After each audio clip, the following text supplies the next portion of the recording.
Hey everybody, so we're back for another episode of Ghost Experience, and I have some very special guests here that are obviously local to the Tulsa, Oklahoma area, and they have some experiences that I think that you guys will definitely enjoy. And stick around for later on in the episode because I have some gifts that I'm going to be giving them, and I don't want you to miss their reactions. So without further ado, here is Michael. Hello. And Shane. Close. Sean. Sean. Shane is our son. Shane is our son. I know. You were close. I was close. I was close. And you would think that I would remember that because my biological middle name is actually, yeah. Okay. So you would think that I would remember that, but. You would think it's good.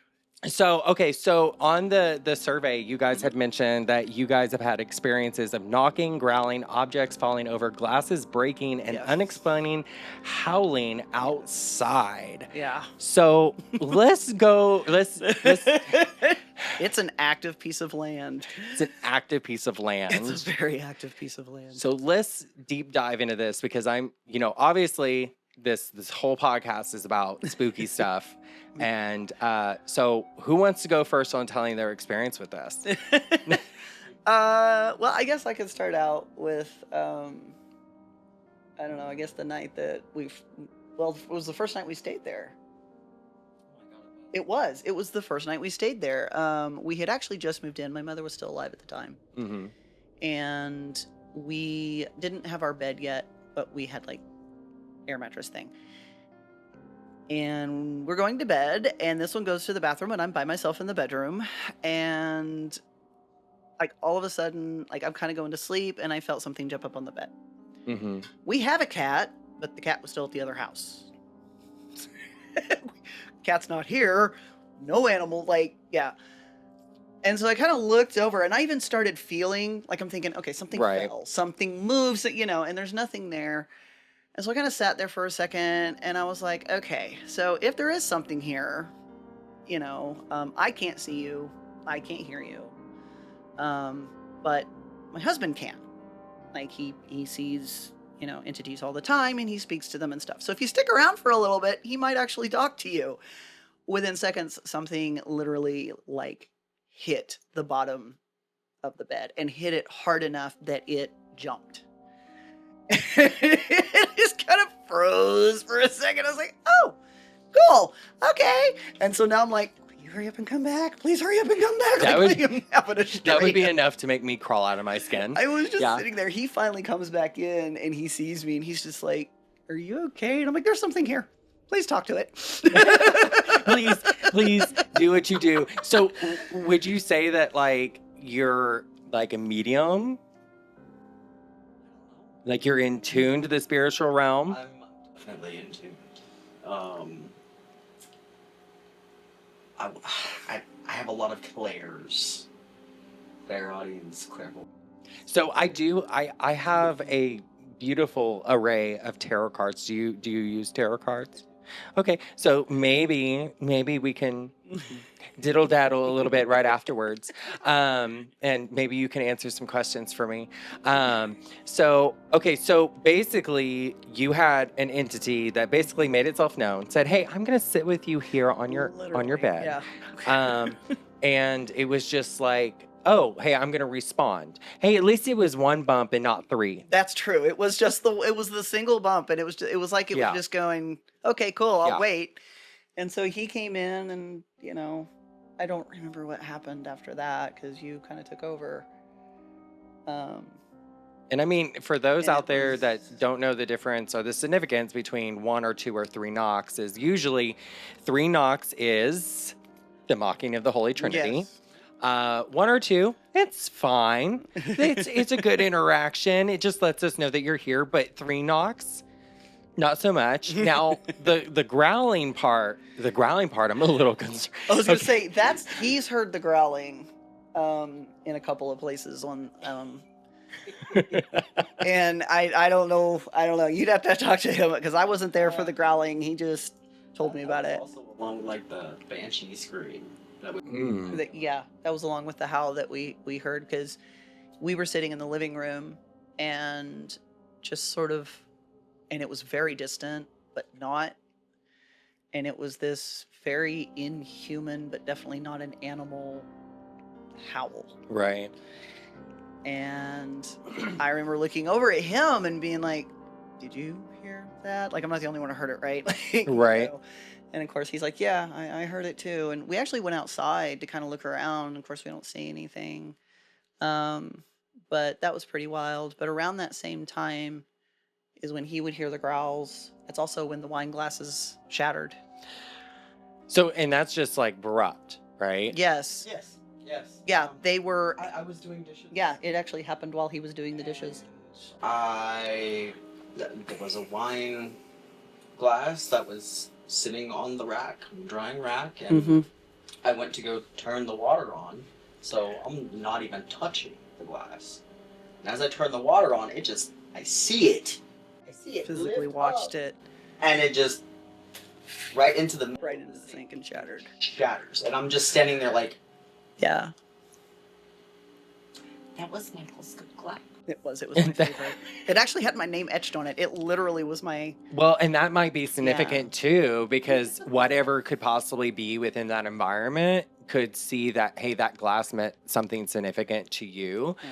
And because your name is etched on it, that's power in that. I just know he was like, one of the wine glasses just lifted up and broke. And I'm like, what do you mean lifted up and broke? Of course, I'm at work. Right. At the time. So I'm like, what do you mean it lifted up and broke? And he's like, so, we have a drying rack that has the little things that you slide. And I mean, it was, they're up like this, and it was all the way. And it literally lifted up and fell into the sink. How did you not just run out of the room screaming? Because he's used to it. Because he's used to it.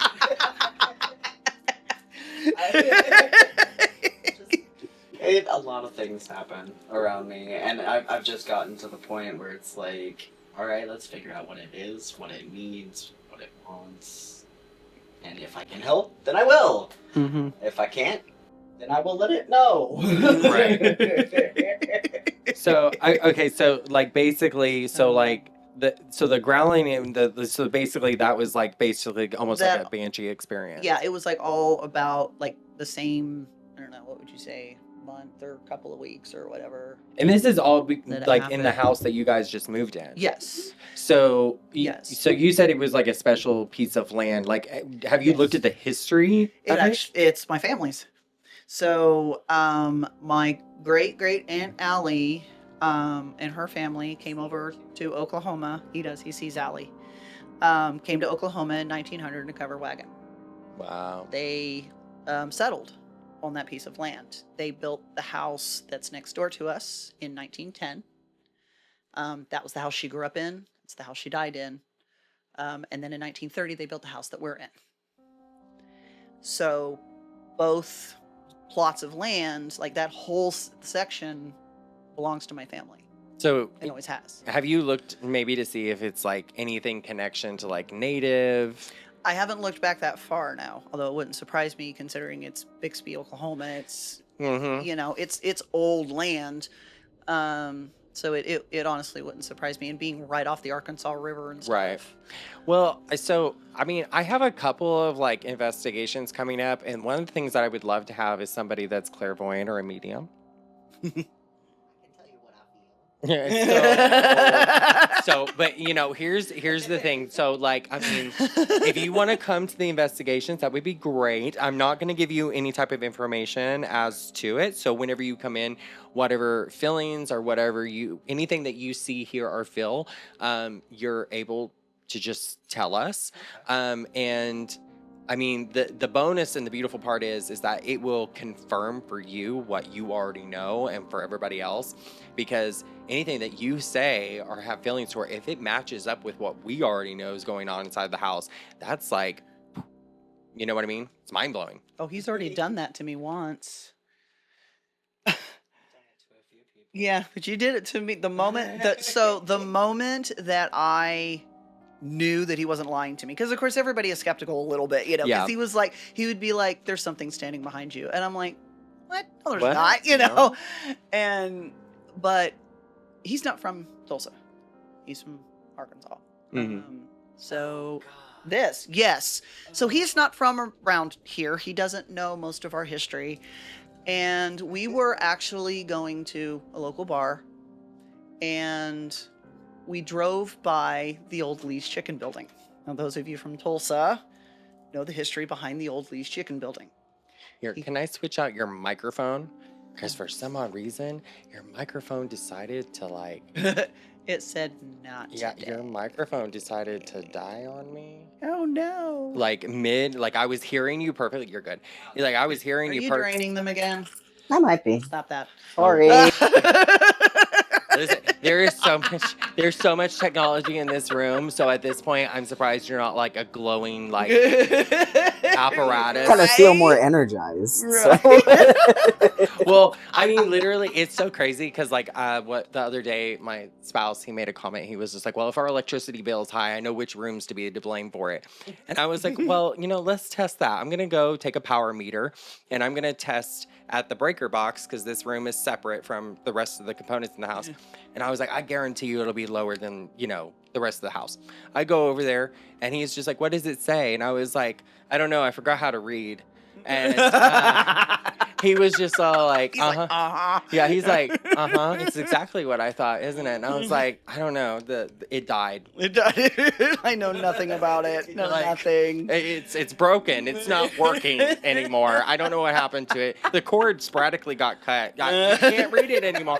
I don't know. And he was just like, yeah, well, I bet you. So, yeah, exactly. Yeah, he knew. He was just like, that room is, it's going to run this bill up. And I was like, well, the good news is that it's only ever used when I have company. That's about it. Otherwise, the room is shut off. That's good. And then things run off of batteries. It's good. Things run off of It's batteries. Okay, so anyway, I love that. So like if you're from Tulsa, you know the story behind the Lee's Chicken Building, but he doesn't. Whatever. We're driving back and forth and he keeps staring at that building. And I'm like, and at one point we drove by it and I'm like, what? And he goes, I don't know. I'll let you know when we go back by it. Right. Because we went to where we were going. Mm-hmm. And then we drove back by and he is staring at it. And I'm like, okay, now tell me what you saw. Right. I know the history of the building. So what did you see? I saw 3 figures Were they on their knees. On their knees. So was it like full apparitions or shadow? Shadow. Like I could, as we were passing it, I could only see like the top halves of, I guess, shadow people or apparitions. And there was another one that was hovering behind them. And I got this really bad headache. Like right at the base of my skull. So basically it was like an execution situation. Yeah. So what was the story then? So he told me this, and then of course he's like, and I've got this headache and it's right back here. And I'm like, you gotta be kidding me. So we get home and I pull up the old news article. In 1990, I believe it was 7. It was either 7 or 8. I can't remember. I believe it was 7. When it was still a Lee's Chicken, there were 3 individuals working, and a gentleman climbed through the drive-through window, took them into the freezer, and executed all 3. Executional style. Execution. And then you saw basically the repeat of the imprint of this trauma. And felt it, because he was like, it's the back of my head, and of course he had shot all 3. It stuck around for a while too. Yeah. He knew nothing about it. I'm So like, swear to me you don't know anything about that building? And he goes, no, I don't know what you're talking about. And I'm like, here, let me pull up a news article. And I handed him the news article, and you can just watch him read it. Right. So, okay, so so obviously I don't want to like fully disclose this like online, but so when I was telling you about the history of like the couch and stuff, is that the reason why you were? Yeah, I got, it's like, I felt something in the very back of my throat, upper part, like where my uvula is. Yeah. And it just, it was like a stinging, kind of dry, achy feeling. And I'm just like, Stop, you're gonna make me cry. That's literally so- the moment that I knew. Yeah, so I was like, and he's not lying to me, Yeah, you know? so yeah, no, because like when they found him, he was face down. So basically he didn't drown. So it was just slow. So yeah. That's the thing. Yeah, I know. That's the thing. Okay, well, sorry, you like killed my like. I'm like, telling you, it's wild. Yeah. So like, because nobody knows that information. So I mean, that information is like not disclosed. Like me and my family know about it and everything. So like the fact that you picked up on that and everything. Yeah, this person's doing our next ghost evasion with us. So there's, I honestly, I would go under contract for this person to be on this, because you guys just don't understand like what this person just figured out. Woo. Okay, and you know what's crazy is like, so Michael and Sean. Yes. So my middle name is Sean, my biological, but my dad's name is Michael Sean O'Neill. Well, hello. Yeah. Hello. We got a lot of coincidences going I don't on believe in here. coincidences. Right? Well, you and I, we haven't spoken in like how many years? Since like 2017 and 2018? So it's been about 9 years, yeah. Almost Yeah. 10. So just a little bit of back history here on Michael. So you are Tulsa's, I want to say almost only, because I don't see anybody else doing it. You are Tulsa's basically only Michael Jackson impersonator. Yes. Because I don't see anybody else doing it. Not around here, no. So, and I mean, I've seen you do it plenty of times, and I'm sorry, but like, nobody else can do it. That's me saying that, so I'll take the heat for it. I don't care. Sue me. So, you know, but that's how I look at it. So, you've been entertaining for how many years? I actually tried to figure that out the other day. I have been actively entertaining since I guess about 21. I did a couple things when I was 18, but it was in like a skating rink. I didn't even know drag was a thing. Right. I was just dancing. That's literally, I was just having fun and dancing. But when I was 21 is when I actively started performing, and I'm 46 now. So Well, you don't look like it. Thank you. I literally, I was like asking myself earlier, I was like, how old is Michael? I was like, how old is Michael? You don't even know how old I am. I don't. Okay, so I was born in 93. I'll be 32 this year. Aw, Yeah. baby. I'm a baby. Now imagine my reaction when I found out that Decomposer was only 26. That part. Yeah. I know. Yeah. I was the same thing. I was like, I- God, you are a baby. I was like, I remember the first time I met Dee and everything, I was just all like, that sentence alone is problematic. The first time I met Decomposer, I literally, I was just like, wait a minute, how old are you? And she was like, oh, I'm like, 20, 26. And I was just like, stop, stop. I was just like, I don't even remember being 26. Like, Yeah, neither do I. no, I was doing drag shows and I was done.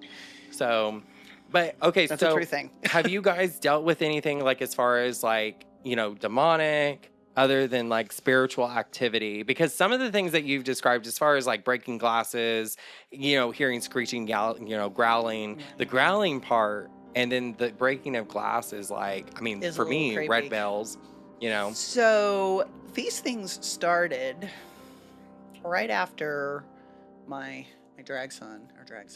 So my Uncle Tom, which is Shane. Shane. Shane. Yeah, Shane. Shane is the son. Yeah. Anyway, so my Uncle Tom was living in the house next door to us, Mhm. and he passed away in September of last year. House has basically been sitting empty.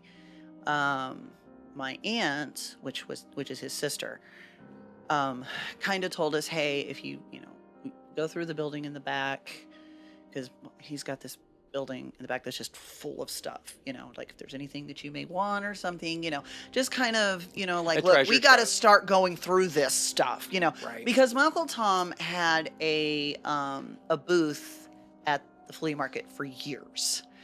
And when he stopped, he didn't get rid of the stuff. He just shoved it all into this building. So Shane starts going through the stuff. And one day comes out with this big, clear box that has this incredibly creepy looking marionette in it. I mean, you could tell it was old, number one. It had like one arm still attached. The rest of it isn't really attached. And so its head and everything is just hanging like this in this fucking box. I mean, it was... He sets it on a chair outside in the backyard. I'm still recovering from surgery. I'm carrying around a water, and I open the back door, and I see this thing. So I don't know if you realize this. So, okay. It's so creepy. I don't know if you realize this. So, like, that microphone just died. And it's been in this box, and this box is fully charged. I'm telling you, he trains things. Okay, so He trains batteries. So I literally charged this all day today, and both of those microphones, so when the microphone connects, so like, see how it's green? Yeah. So right now it's like picking it up. Your microphone should be green. There should be a green light on it. So Michael confirmed this for me. So there should be a green light on it. There is no green light on it.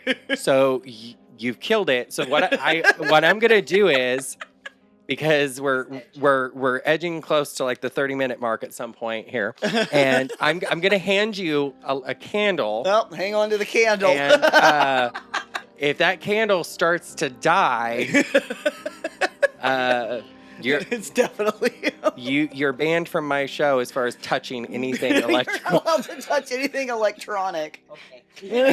And I'll wear mittens during the investigation. and my audience knows that. Okay, so Panda, she also has a deal with electrical stuff. Okay, so she's broken $800 DSLR cameras. Okay, and that's just by touching it. So the first podcast I ever did with her, she was on the show, and we filmed like her episode, and then we filmed my episode. And this was kind of like to pitch the show to see how it was going to go as far. And my episode was perfectly fine. And then during her episode, she touched the microphone to move it. As soon as she did, there was immediate electrical atmosphere with all of the microphones. So during the entire episode, it was like zzz. Oh, no. So I literally was in, Audacity, the audio editing, and I was like trying to isolate the sound, trying to remove it, everything. It took me like 2 weeks to fix it. So like with your microphone keeping dying, I'm gonna have to isolate your voice via his microphone because it's the closest to you. And so, like, I apologize for everybody out there that's going to hear, Sean's audio go, it's perfect. It's that. These things happen. So I'm just like, yes. I'm like, we're going to see. Because like I said, these are the remotes to the, So and I'm going to leave those right there. Holding on to it. I'm not touching them. I'm not doing anything. So we're just going to see what it does. It's so funny because I was gonna bring I have a RAM pod, and I was gonna bring it down here, and I was gonna turn it on because I thought about like introducing it to like the show as far as like, oh hey, this is gonna sit somewhere, so like if there's anybody that wants to speak, right, and everything, you're welcome to come over and like touch this or something. The last time I brought it down here, because of all the electrical devices in the room, I brought it down here, I set it on the table, and the room was off and it was quiet, and then I turned the room on and it was like beep, and I was like, oh well, the room's gonna interfere with it. Yeah. So, like never mind. Yeah, never mind. Yeah, maybe in a different, like I thought maybe like I could take like a separate camera and isolate it like somewhere else. And just like make like a tiny little studio area just for the RAM pod.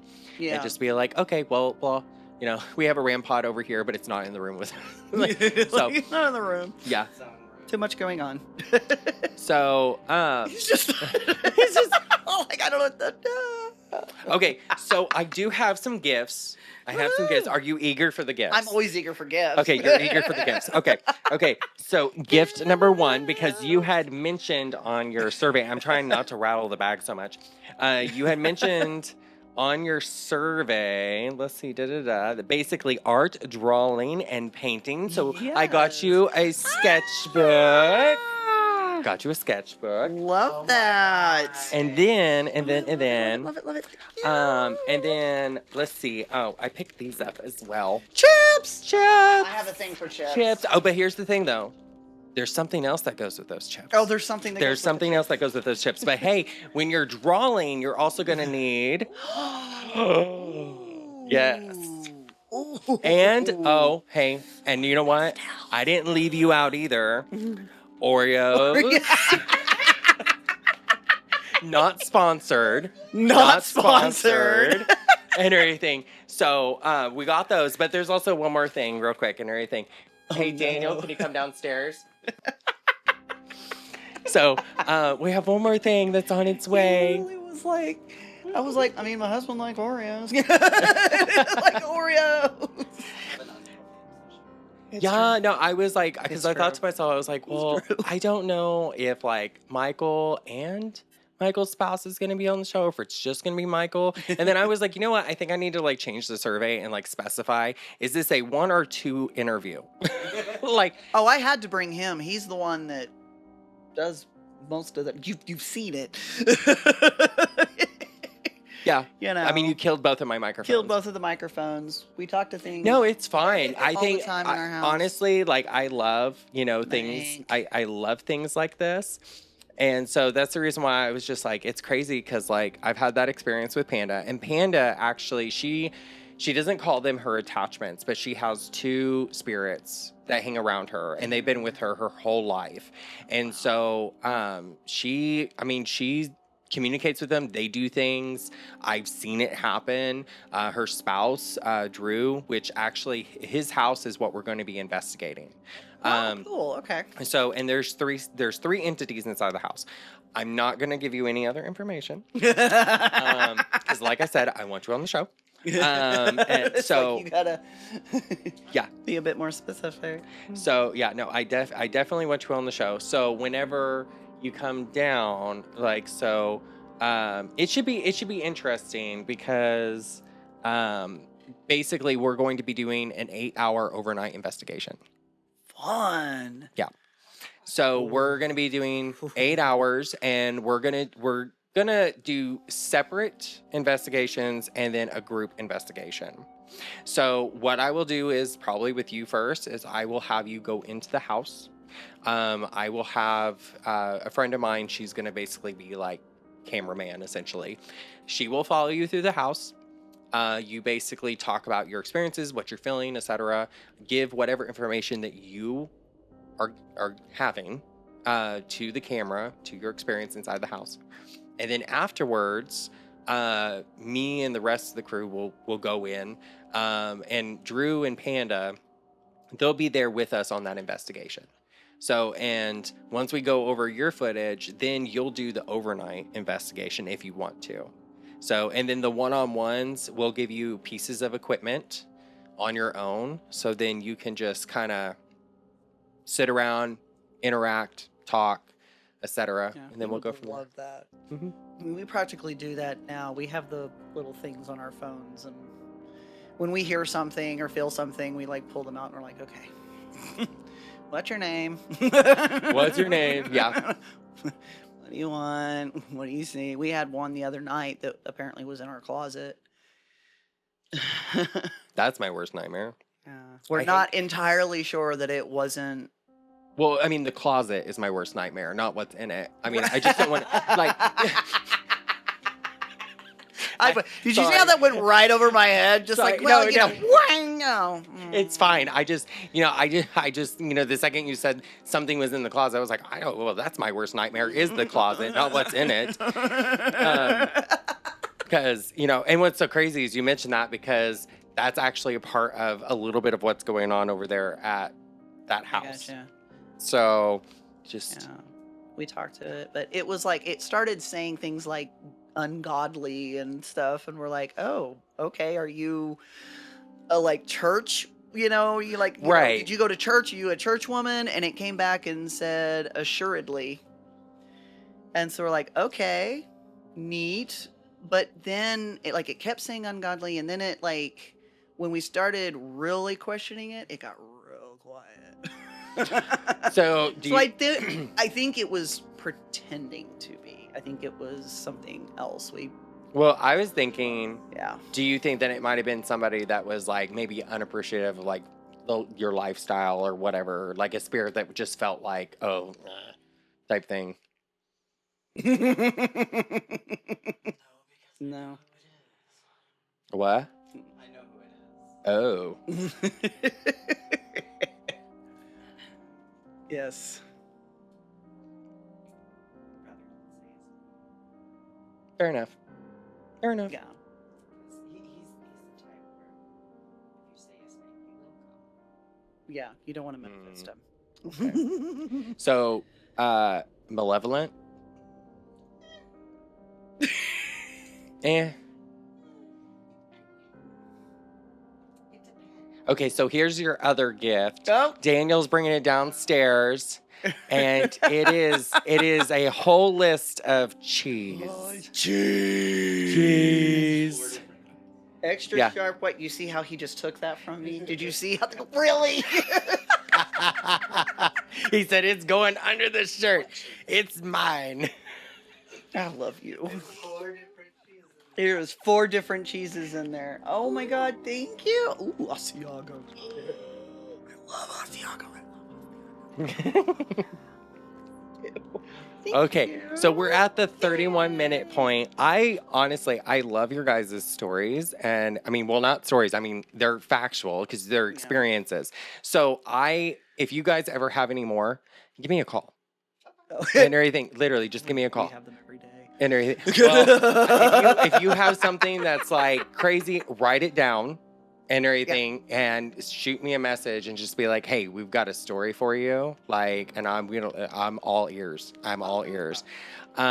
So you and I are gonna talk, and you're gonna come along too. Oh And God! everything, because Never been. oh, I have something.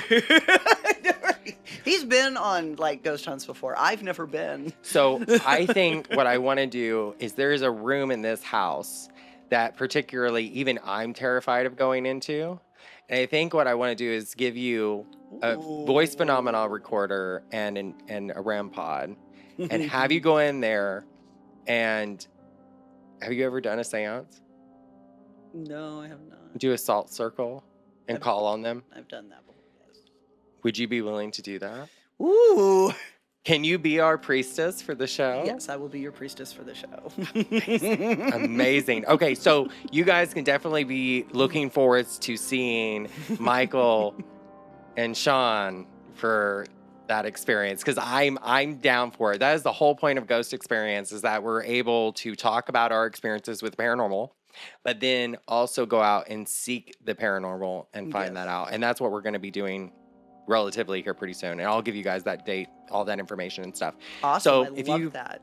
If you guys have liked today's podcast, you can find us on Apple Podcasts, Spotify, as well as iHeartRadio and so many other places. And by the way, as a formal announcement, as of today, iHeartRadio has its very first 5,000 listeners, which is impeccable compared to literally a week ago, it was only 1,000.